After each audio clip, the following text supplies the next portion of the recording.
러시아의 대작가 톨스토이는 사람은 무엇으로 사는가라는 주제 아래 많은 글을 썼습니다.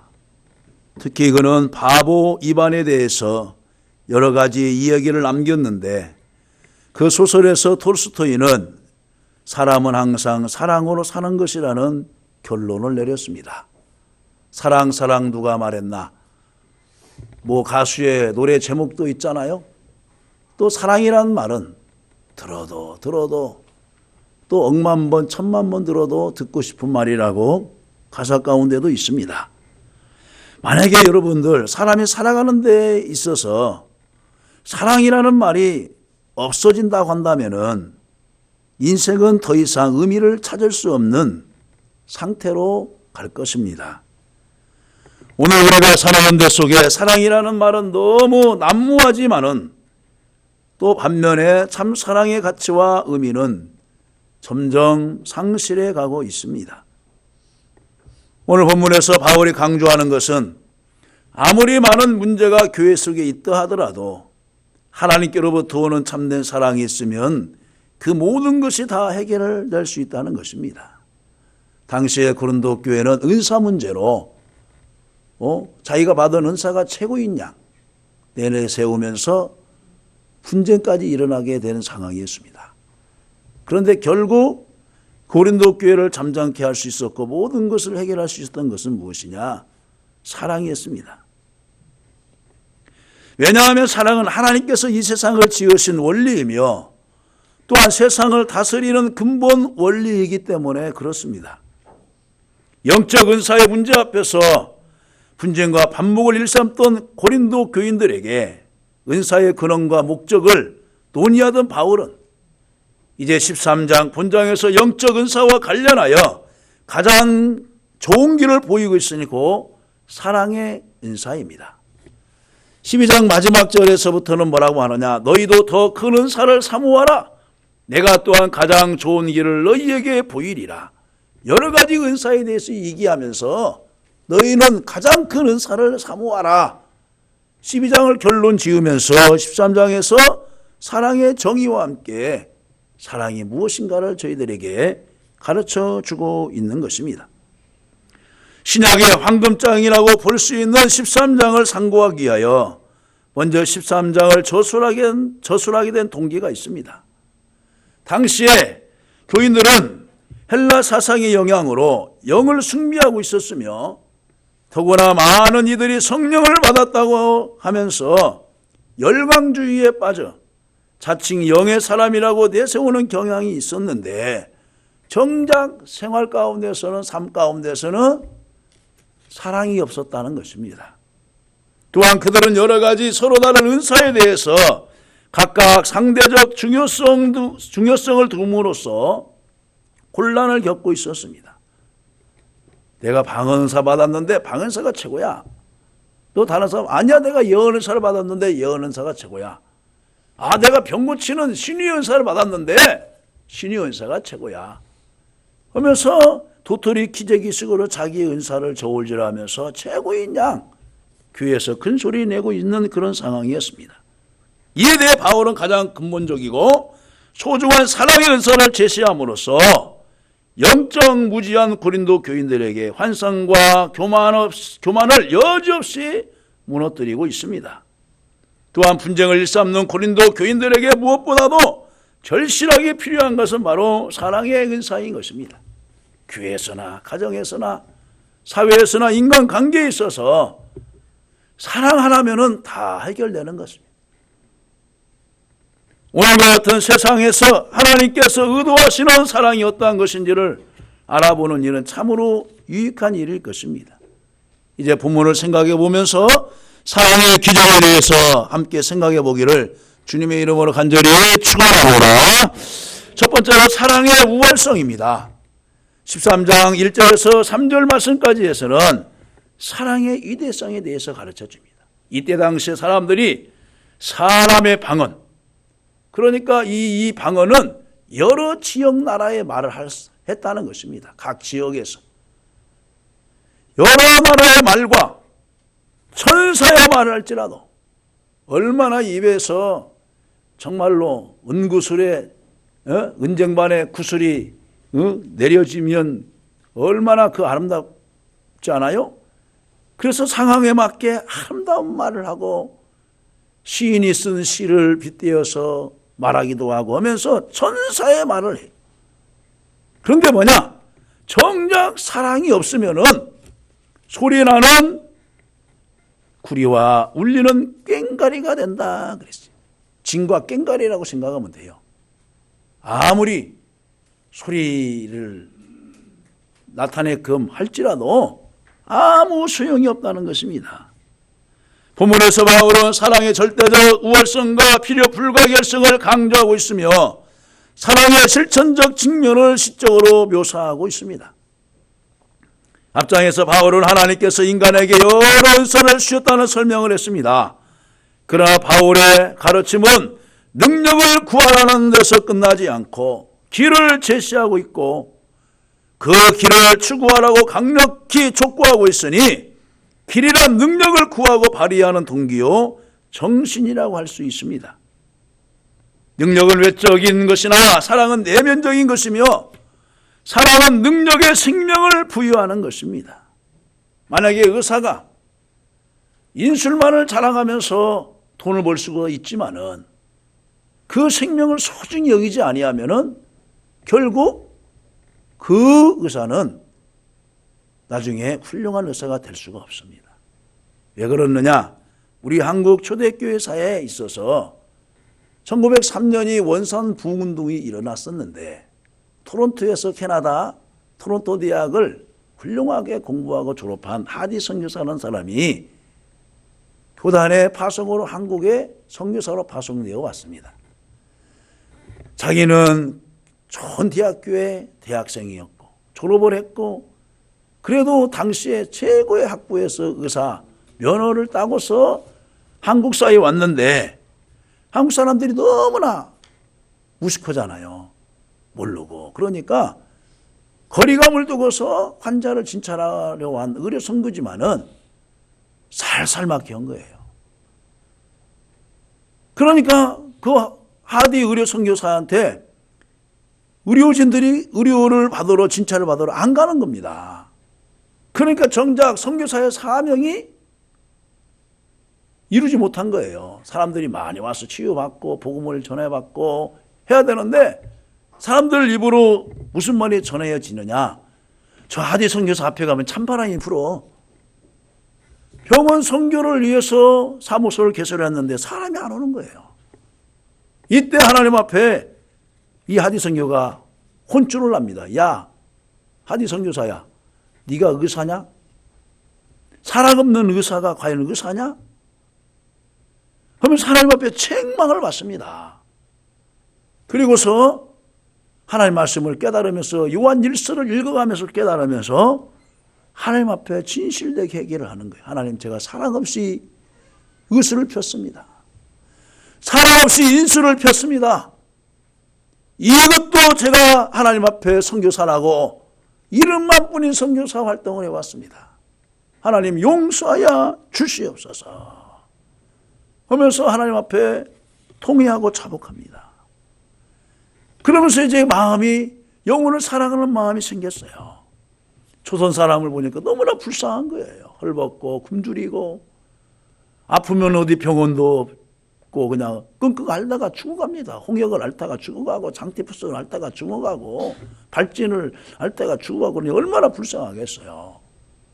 그런데 주님의 마음을 가지고 주님의 사랑을 가지고 각오와는 달리 아픈 환자를 찾아가서 위로하고 정성을 다해서 정성을 하고 하니까 사람들이 병에서 낫고 치양을 받아요. 그러면서 거기에 기쁨을 얻고서 복음을 제시합니다. 제가 한 것이 아닙니다. 하나님이 당신을 사랑해서 이렇게 치료해 주셨습니다. 그러니까 어떻게 하겠어요? 사람들 입으로 이제 전달이 되어지는 거예요. 아, 하디 선교사가 완전히 변화했더라 하면서 이제 사람들이 줄을 서면서 하디 선교사에게 진료를 받기 위해서 이제 줄을 서게 되는 것입니다. 그렇습니다. 바로 사랑은 자기 어떤 것을 자랑하거나 외적인 것을 나타내는 것이 아니라 내면에서 나오는 것입니다. 사랑은 능력의 생명을 부여하는 것입니다. 그래서 바울 사도는 가장 최선의 길이 사랑이라고 단정한 것입니다. 성령의 열매 중에 가장 으뜸되고 그리스도의 마음과 가장 부합되는 것이 사랑일진데 모든 능력들이 사랑이라는 근본 정신에서 나와야 된다고 바울 사도는 말하고 있는 것입니다. 또한 2절에서도 내가 예언하는 능력이 있어 모든 비밀과 모든 지식을 알고 또 산을 옮길 만한 모든 믿음이 있어지라도 사랑이 없으면 내가 아무것도 아니다 하고 말하고 있어요. 아무것도 아니다. 인간이 예수를 통하지 않고는 아버지께 나갈 수 없는 것처럼 인간이 부여받은 사랑에 성령의 능력이 아니고서는 진정한 효력을 발휘할 수 없다는 것입니다. 부부간에도 진정한 사랑으로 대하고 이웃간에도 진정한 사랑으로 대하고 존경하고 하면은 그 사랑이 꽃이 피고 열매가 맺어집니다. 성도간에도 마찬가지입니다. 한 분 여섯 사람 다시 한번 축복합시다. 주의 이름으로 사랑합니다. 주의 이름으로 축복합니다. 진정으로 하나님을 사랑하고 이웃을 사랑한다면 다른 계명은 완성되는 것이며 그 이상 필요가 없다는 말까지 사도 바울은 말을 했습니다. 사랑은 율법의 완성이라 말을 했습니다. 사랑이 없이 어떤 은사도 소용이 없다는 것입니다. 그러므로 여기서 방언의 은사, 예언의 은사, 믿음의 은사, 또 자기 몸을 불살라 헌신적으로 어느 기관에서 봉사하고 할지라도 사랑이 없으면 아무 유익이 없다고 3절 하반절에서도 말씀합니다. 아무 유익이 없느니라. 사랑이 없으면 내게 아무 유익이 없느니라. 우리는 가끔 매스컴에서 나와 상관되지 않는 사람이 신부전증으로 몇 년을 그냥 어렵게 살다가 또 이제 그 인공신장기를 돌리면서 시한부 인생을 사는 사람의 소식을 듣고 피에 한 방울 섞지 않았는데 가감없이 자기의 장기를 띄워주고 그런 모습을 우리들은 매스컴에서 보게 되죠. 정말로. 그럼 사랑하기 때문에. 기자가 묻습니다. 왜 그랬습니까? 얼마 장기 팔아서 얼마 돈 받았습니까? 무슨 말씀을요? 나는 내 마음이 감동되어서 즐거운 마음으로 했습니다. 자기 몸을 불살라 드릴지라도 사랑이 없으면 아무것도 아니라는 것이에요. 여러분 다시금 이 가을에 가족 간의 사랑이 회복되어지고 부부 간의 사랑이 회복되어지고 성도 간의 사랑도 회복되어지시기를 주님의 이름으로 간절히 축원합니다. 참으로 하나님을 사랑하는 마음과 사랑하는 동기가 없으면 오만과 자기 자신을 찬양하는 것이 될 수도 있고 나중에는 뭡니까? 그것 때문에 사람 사이에 거리가 멀어질 수도 있다는 것입니다. 이름과 명성을 위해 불에 뛰어든 사람도 있고 마음으로 믿지 않는 신앙을 위하여 죽는 사람도 있습니다. 그러나 가장 큰 기적은 영원히 유익한 기적은 사랑을 통하여 나타나는 줄로 믿으시기를 간절히 바랍니다. 엄마가 임신했을 때 잘못 이제 피를 수혈을 받아서 에이즈에 걸렸어요. 그런데 나중에 이제 판명이 나와서 아이까지 과연 이제 에이즈가 유전될 수 있다. 그런 이제 의사의 말을 들었을 때 그 엄마는 이렇게 말합니다. 저는 괜찮으니까 제발 아이만큼은 살려야 됩니다. 아이만큼은 살려야 됩니다. 그럼 의사의 판단은 그렇죠. 아직 젊으니까 이 아이 지우고 유산시키고 다시금 임신하면 되지 않습니까? 그러면서 서로 대화하면서 합의점이 나타나야지고 나중에 좋은 결과로 아이도 살릴 수 있고 엄마도 살릴 수 있는 방법을 또 찾다가 또 이렇게 두 생명 살리면은 너무나 감사한 내용이 나오잖아요. 엄마는 아이를 잉태하고 출산할 때 생명을 걸고 출산합니다. 생명을 걸고. 왜 그럴까요? 사랑하기 때문에.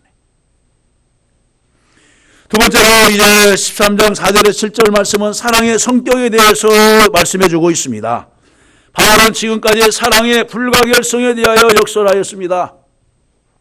사랑이 그리스도인이 존재에 있어서 그토록 필수적인 것이라면 사랑이란 무엇인가에 관한 질문에 자연적으로 요청될 것입니다. 인간의 언어로 사랑이 무엇이라고 단정적으로 압축하여 표현하기는 어려운 말입니다. 저는 사랑의 정의란 무엇이냐? 성경에서는 주는 것이다. 희생하는 것이다. 또 예수님처럼 죽는 것이다 말하지만은 우리들이 여러분 목숨을 남을 위해서 죽을 수 있습니까? 남을 위해서 우리 장기를 하나 띄어서 줄 수 있어요? 그렇게 하지 못할지라도 우리는 사랑은 무엇이냐? 작은 것에서부터 관심을 두는 것이라 저는 생각이 되어집니다. 따라서요. 사랑은 관심이다. 관심이다. 관심을 두는 거예요. 자녀가 지금 무엇을 좋아하고 있는지, 학교에서 뭐 하고 있는지, 대화를 통하여서 관심을 물어봅니다. 너 요즘 학교 생활이 어떻냐? 오늘 직장 생활이 어떻냐? 당신 직장 생활 요즘 어때? 힘들지? 하면서 아내도 남편에게 물어보고 또 아내도 내가 없는 사이에 자녀들이 어떤 일이 생겼어? 내가 일찍 가고 늦게 들어오니 애들하고 대화할 시간이 없네. 당신이 좀 수고 좀 해주게. 하면서 관심을 가지고 또 이렇게 배려를 하면은 정말로 막혔던 담도 헐어지듯이 멀어졌던 관계가 가까워지게 되는 줄로 믿으시기를 간절히 바랍니다. 하나님께서는 자신의 독생자이신 예수를 십자가에 내어주심으로 당신의 무조건적인 사랑을 확증하셨습니다. 아가페적인 사랑으로. 이렇듯 바울이 강조하고 있는 사랑은 기꺼이 자기 몸을 속죄양으로 드려 인류를 구속하신 그리스도인의 삶을 모본으로 하고 있습니다. 구체적으로 바울은 예수께서 몸소 보여주신 사랑의 본질을 15가지로 이제 4절부터 저희들에게 말씀해 주고 있는데 간단하게 한번 생각해 봅니다. 첫째로 사랑은 오래 참는 것이라 그랬어요. 오래 참는 것. 사랑은 오래 참고 그랬어요. 사랑은 기다리다가 지치지 않습니다. 당자의 아버지가 둘째 아들이 자기에게 돌아올 분깃을 가지고 타지역으로 갔는데 포기하지 않고 날마다 그 동네 입구에서 그 아들이 돌아올 것을 기다립니다.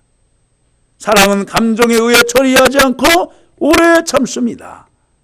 두 번째로 사랑은 온유합니다. 모든 사람에게 예수님의 마음을 가지고 자유롭고 인자함으로 대하는 것입니다. 사람은 애무로 보지 않습니다. 저 사람은 돈이 좀 있게 보이네, 잘 배운 것처럼 보이네, 애무가 특출나네. 거기에 의해서 사람을 판단하는 것이 아니라 예수님의 마음을 가지고 모든 사람에게 가까이 다가가고 인자함으로 대합니다. 세 번째로 사랑은 투기하지 않습니다. 누가 잘되면 박수치는 사람이 진정한 승리자입니다. 갈렙 보세요. 똑같이 가나안 땅을 정탐하고 왔을지라도 자기 친구이면서 동료인 여호수아가 모세의 뒤를 이어서 지도자가 되었어도 어디 가서 탄소리 한 적이 없어요. 변함없이 온전히 충성하였은즉 성실하였은즉 내 마음에 합한 자다 하면서 여호수아를 밀어주니까 자기도 함께 가치가 올라가고 가나안 땅에 같이 들어갈 수 있었습니다.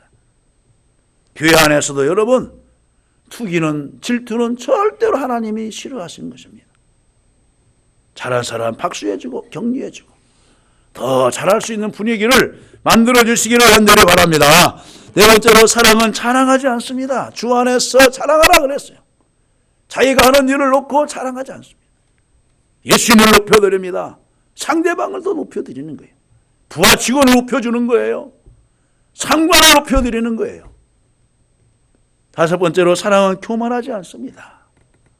예수님이 누구 도와주고 누구 생명 살려주고 내가 했다고 하면서 자랑했습니까? 해당장 야이르의 딸을 살려놓고도 이런 얘기를 얘기하지 말라. 예수님은 항상 겸손하셨어요. 여섯 번째로 사랑은 무례히 행치 않습니다. 가까운 사람이라고 말 함부로 하지 않습니다.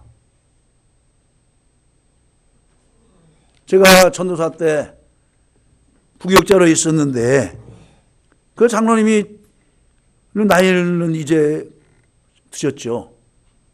한전도사는 내 아들, 둘째 아들과 같네. 내 아들처럼 생각할게. 어이, 한전도사 일로 와. 이것 좀 해, 저것 좀 해. 여러분, 무례히 행치 않는 것입니다. 자기 아들 나이하고 같다고 해서 제가 그 사람 아들이 아니에요. 하나님이 보낸 하나님의 종이지 함부로 얘기하는 거예요. 일곱 번째, 자기 이익을 구하지 않습니다. 성내지 않습니다. 악한 것을 생각하지 아니합니다. 불의를 기뻐하지 않습니다. 우리 다 생각 가운데 나오는 것이죠. 그 다음에 진리를 기뻐합니다. 모든 것을 참습니다. 모든 것을 참아요. 이것을 못 참아. 다들 참을 수 있는데 이것만큼 못 참아. 그 사람은 사랑이 없는 거예요. 예수님이 뭐라고 했어요? 70번씩 7번이라도 용서해줘라. 죄 지을 때마다 예수님의 마음으로 용서해 주라는 거예요. 고치고 안 고치고는 그 사람이 몫이에요. 어떤 사람은 그래요. 그 사람 회개하지도 않았는데 뭐 용서하지도 회중 앞에서 고백도 하지 않았는데 무슨 용서를 먼저 해줘. 그 사람이 풀어야 용서를 해주지. 그렇게 말하면은 주님의 마음이 없는 거예요. 여러분, 우리가 하나님 앞에 무슨 뭐 조건 받아서 용서 안 받고 우리가 구원 받았습니까? 무조건적으로 사랑해 주셨잖아요. 여러분, 저와 여러분들이 지은 죄는 하나님 앞에 용서 안 받을 수가 없어요. 그런데 예수 그리스도를 보내셔가지고 십자가에 못 박게 죽게 하심으로 세상 죄를 지고 가는 어린 양이로다. 그에게 우리 모든 조상의 죄, 우리들이 살았던 행함의 죄를 또 우리가 연약해서 앞으로 지어질 미래의 죄까지도 다 짊어지게 해서 다 용서해 주셨어요. 그런데 누구는 용서해주고 누구는 용서해주지 못해요? 그것은 진정한 주님의 마음이 없기 때문에 그렇습니다. 다음에 모든 것을 참습니다. 모든 것을 믿습니다. 모든 것을 바랍니다. 모든 것을 견딥니다. 여러분, 목사가 목사를 못 믿어주고 장로가 장로를 못 믿어주고 성도가 성도를 못 믿어주면 얼마나 불행해요. 아니, 그러면서도 하나님을 믿어요? 불행하죠. 교회 안에서 성도가 성도를 못 믿고 불신하고 장로가 장로를 못 믿고 노예 안에서 총회 안에서 못 믿으면은 여러분, 세상 사람들이 우리를 어떻게 믿어주겠어요? 믿어주는 거예요. 내 아들은 그렇지 않다. 아무리 있으면 그렇지 않을 것이다. 믿어주는 거예요. 여기서 견딘다는 말은 참는다는 뜻만이 아니라 참고 견디면서 변화시켜 나가는 것입니다. 모든 것을 견디는 일. 지금까지 여러분 잘 견뎌왔어요. 앞으로도 그러한 믿음으로 좀 힘들지라도 어려울지라도 잘 견디시기를 주님의 이름으로 간절히 축원합니다. 그리고 세 번째로 이제 8절에서 13절 말씀까지는 사랑의 영원성에 대해서 가르쳐 줍니다. 사랑의 본질적 특성을 아름다운 시적 문체로 묘사한 바울은 이제 본문에서 사랑의 절대적이고 영원한 가치를 부각시킴으로써 사랑의 창가는 그 절정에 이룹니다. 그런 본문에서 여러 비유를 들어 은사의 가치는 영원 무궁하다는 절찬을 아끼지 않습니다. 그래서 8절에서 11절까지는 사랑의 영속성에 대해서 가르쳐 줍니다. 바울은 사랑의 절대적 영속성과 은사들의 불완전성 및 상대적 임시성을 대조시키고 있습니다. 사랑은 하나님의 본질로서 영속하지만 예언이나 방언이나 지식과 같은 성령의 은사들은 일시적이며 불완전하며 하늘의 완전한 것이 올 때는 폐하여진다고 말합니다. 왜냐하면 이 세 가지는 모두 하늘에 있는 완전한 지식이나 예언에 비해 모두 불완전하고 부분적이기 때문이라 말하는 것입니다. 이러한 사실은 성령의 모든 은사들이 커다란 가치를 지니고 있지만 그러나 그것은 일시적이고 마지막 하나님 날 하나님 앞에 설 때에는 아무런 소용이 없다는 것입니다. 어느 목사님이 어느 권사님이 이제 환상 중에 주님 앞에 가셨다는 거예요. 여러분 그런 얘기를 많이 들었을 거예요. 그런데 이분이 많은 환자를 낫게 한 그런 신유의 은사자였어요. 그러면서 이제 자기가 몸이 아파서 치유받기 위해서 하나님께 기도하면서 이제 환상 중에 계시를 받고 주님 앞에 섰는데, 야 아무개 권사야, 나 너를 모른다. 아니 주님, 제가 전국적으로 다니면서 많은 환자를 고치고 많은 사람을 낫게 했는데 왜 모른다고 합니까? 야, 네가 영광을 네가 다 받았지. 하면서 주님께서 책망을 하시더라는 거예요. 그래서 이제 한국에 훌륭하게 잘 나가시는 목사님들을 거명을 했대요. 아무개 목사님은요. 아무개 목사님은요. 아무개 목사님 총회장도 오셨는데요. 그러면서 이분이 그 전국 갔다 오고 환상 본 얘기를 어느 글에다 썼어요. 그랬더니 그 상대방인 그 측에서 막 공격을 가하는 거예요. 그런데 그 후로부터 이분이 정말 하나님 앞에 진실하게 사역을 하고 환자가 낫고 나와서 간증할 때에도 내 이름을 넣지 마라. 모든 영광을 하나님께만 올려라. 주님께만 올려라. 주님께만 올려라. 그런데 환자 편에서는 자기를 위해서 기도해주고 애쓰신 분을 생각하면서 그 사람의 이름을 거명하면서 감사를 드립니다. 영광을 돌립니다. 그렇게 말한 적이 저에게도 기억이 나요. 그러나 우리는 모든 영광은 하나님께만 돌려야 될 줄로 믿습니다. 그 다음에 12절은 사랑의 완전성에 대해서 말씀합니다. 바울은 또한 현재와 미래를 대조하며 사랑의 완전성을 설명합니다. 이 세상에서는 모든 일들이 거울로 보는 것 같이 미하나 역사의 종말에 이르러 하나님의 나라가 도래할 때에는 명확하고 완전하게 볼 수 있다는 것입니다. 즉 영적인 일에 있어서 그리스도인들이 지금 깨닫고 느끼는 이해나 표현은 장차 하나님 나라에서 지니게 될 완전한 이해와 엄청난 차이가 있다는 것입니다. 이러한 차이는 바울 당시에 금속 거울에 비친 희미한 영상과 얼굴과 얼굴을 마주보고 주님을 대할 때의 정확성을 대조에 의해서 설명해 주고 있습니다.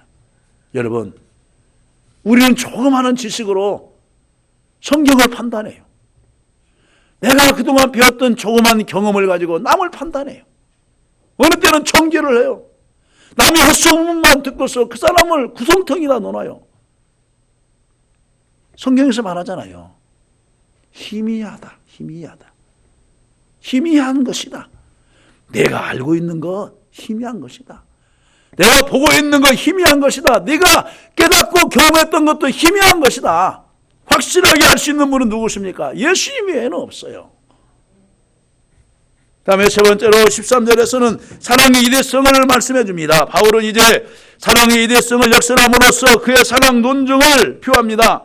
바울이 하면 믿음과 소망과 사랑은 더불어 미래의 세계에서도 지속되는 것이지만 그리스도를 신뢰하며 순종하는 믿음, 그리고 하나님 나라를 견디며 바라는 소망, 그리스도의 삶을 가능케 하는 본질적 요소입니다. 그러나 믿음과 소망보다 사랑의 가치가 더 크다고 말하고 있습니다. 왜 그럴까요? 예수님께서 그런 말을 했잖아요. 예수님을 따랐을 사람들이 때로는 먹을 것 때문에 따랐어요. 당시에 병을 나서서 예수님을 따랐어요. 그런데 진정한 그들은 예수님을 사랑하지 않았어요. 예수님이 골고다 언덕 십자가를 지고 갔을 때 그동안 병 고쳐준 사람, 그동안의 문제 해결해 준 사람, 눈을 씻고 찾아보려고 해도 귀신 들려서 나은 사람 막달라 말이야. 그렇게 한센병에서 나았던 사람, 안전병기를 일으켰던 사람, 예수님 한번 자세히 찾아봤어요. 없어요. 왜 그랬겠어요? 주님을 진정으로 사랑하지 않았기 때문에 그랬어요. 그러므로 주님께서 바울 사도를 통해서 믿음과 소망과 사랑은 항상 있을 것인데 그 중에 제일은 사랑이라는 거예요. 하나님의 사랑이 최고인 줄로 믿습니다. 여러분에게 좀 더 어떤 것이 부족할지라도 사랑이 있으면 사랑이 다 메꿔져요. 메꿔지는 거예요. 말씀을 맺습니다. 사는 성도 여러분, 사랑하기 좋은 이 가을에 가족을 사랑하고 부모 형제를 사랑하고 성도를 사랑하고 그동안 생각하지 못했던 사람들을 찾아서 사랑하면서 주님의 사랑을 전하고 행복한 가을 다 되시기를 주님의 이름으로 축원합니다.